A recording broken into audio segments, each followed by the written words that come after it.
সায়ন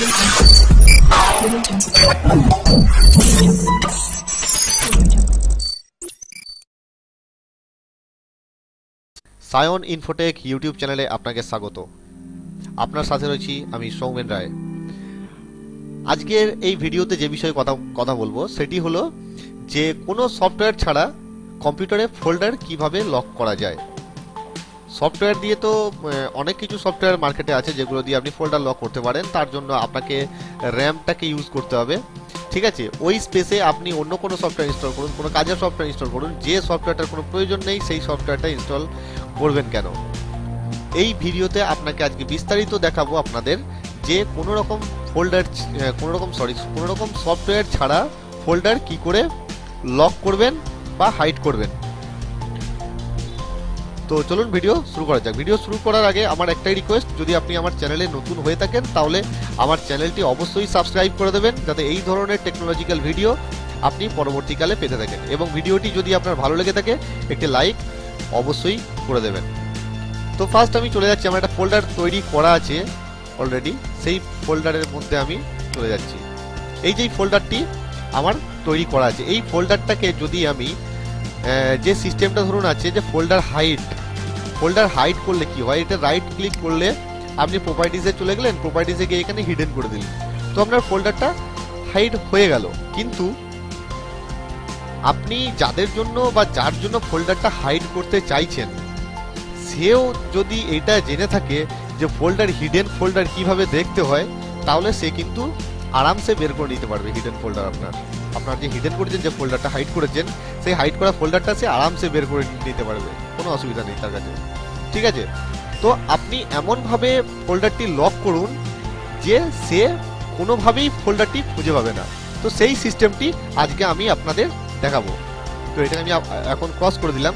এই যে ওপরে যে বারটা রয়েছে যেখানে অ্যাড্রেসটা লেখা রয়েছে, এই ফোল্ডারের যে অ্যাড্রেসটা computer local disk new folder, যে অ্যাড্রেসটা দেওয়া রয়েছে এই অ্যাড্রেসের মধ্যে ক্লিক করতে হবে। একটা লেফট ক্লিক করুন, ঠিক আছে। লেফট ক্লিক করার পর এখানে লিখুন CMD, দেন এন্টার। CMD দেওয়ার পর এই ধরনের যে ডসের যে ইন্টারফেস, এই ইন্টারফেস চলে আসবে।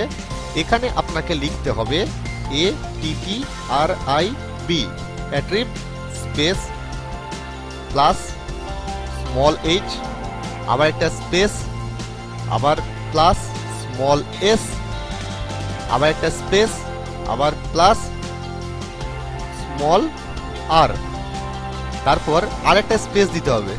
দিয়ে আপনি যে ফোল্ডারটা লক করতে বা হাইড করতে চাইছেন সেই ফোল্ডারের অ্যাড্রেসটা এখানে লিখতে হবে। আমি এখানে ABC দিয়ে একটা ফোল্ডারটা তৈরি করেছি। আপনার যে ফোল্ডারের নামটা থাকবে সেই নামটা একটা স্পেসের পর এখানে লিখতে হবে। আমি জাস্ট ক্যাপিটালে ABC লিখে দিলাম, ঠিক আছে। এরপর আমি এন্টার মেরে দিলাম, ঠিক আছে। এইবার যেহেতু এইটার উপরে এই ফোল্ডারটা অলরেডি খোলা আছে, এইটার উপরে যেহেতু কাজটা হচ্ছে সেই জন্য এখনো দেখা যাচ্ছে ধূসর ভাবে, কিন্তু যখনই আমি এটা ব্যাক করে দেবো আর কিন্তু দেখা যাবে না। এটাকে আমি ক্রস করে দিলাম, ব্যাক করে দিলাম। এই যে নিউ ফোল্ডারের মধ্যে আমার ফাইলটা আছে দেখুন, আর ফাইলটা কিন্তু দেখা যাচ্ছে না। এটা কিন্তু কোনো রকম ভাবেই কেউ যদি ভাবে যে হিডেন ফাইলে ক্লিক করে আমার কি কি ফাইল হিডেন করা আছে সেগুলো দেখবো, সে কিন্তু কোনোভাবেই দেখতে পাবে না। আর হ্যাঁ, এইটা করতে গেলে একটা জিনিস অবশ্যই মাথার মধ্যে রেখে দেবেন, যে আপনি যে ফোল্ডারটা আপনি হাইড করছেন, যে ফোল্ডারের নামটা আপনার লাগলো, ওই নামটা কিন্তু আপনাকে 100% মনে রাখতে হবে। যদি মনে হয় আপনি ভুলে যেতে পারেন বা অনেকগুলো ফোল্ডার একসাথে হাইড করছেন বা লক করছেন, তাহলে আপনি একটি ডায়েরি বা খাতা মেনটেন করুন, সেখানে আপনি ফোল্ডারের নামগুলো লিখে রাখুন। কোন ফোল্ডারের ভিতরে করছেন সেই ফোল্ডারের নামটাও লিখে রাখবেন, আর যে ফোল্ডারটি হাইড করছেন সেই ফোল্ডারের নামটা অবশ্যই লিখে রাখবেন। না হলে কিন্তু এটা পরবর্তীকালে কোনোভাবে রিকভারি করতে পারবেন না, ঠিক আছে। এটা দেখালাম কি করে লক করা যায় বা পার্মানেন্টলি হাইড করা যায়। এবার আপনাদের দেখাবো যে ওই হাইড ফোল্ডারটিকে বা ওই লক ফোল্ডারটিকে কিভাবে শো করানো যায়। Same to same system. এখানে উপরে যাবেন, ক্লিক করবেন অ্যাড্রেস বারে, এখানে লিখবেন CMD, দেন এন্টার। আমি যেমন আগে লিখেছিলাম +H +S +R space folder name, তারপর এখানে আমাকে এখন লিখতে হবে ATTRIB, সরি এটা ক্যাপিটাল হয়ে গেল, স্মল হবে এটা, ATTRIB space minus H space minus S space minus R। ওকে, আগে ছিল প্লাস, এখন হলো মাইনাস। দেন আপনি যে ফোল্ডারটি হাইড করেছেন ওই ফোল্ডারের নাম, আমার ফোল্ডারটির নাম ছিল ABC, তারপর এন্টার। দেখুন আমার এন্টার মারার সঙ্গে সঙ্গে এই ফোল্ডারটি শো করে গেল আমাদের সামনে। ঠিক আছে, তো এই ফর্মুলা ইউজ করে আপনি যে কোনো ফোল্ডার বা যে কোনো ফাইল পার্মানেন্টলি লক বা হাইড করতে পারবেন।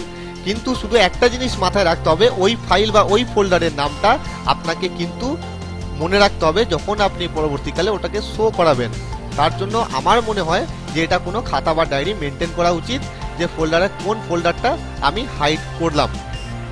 ভিডিওটা এখানেই শেষ করলাম। ভিডিও যদি আপনার ভালো লেগে থাকে বা যদি কাজের মনে হয়ে থাকে, একটি লাইক অবশ্যই করে দেবেন। আর আপনি যদি আমার চ্যানেলে নতুন হয়ে থাকেন তাহলে আমার চ্যানেলটি অবশ্যই সাবস্ক্রাইব করে দেবেন। ফের দেখা হবে পরের কোনো ভিডিওতে, পরের কোনো টেকনোলজিক্যাল আপডেটস নিয়ে। Thank you.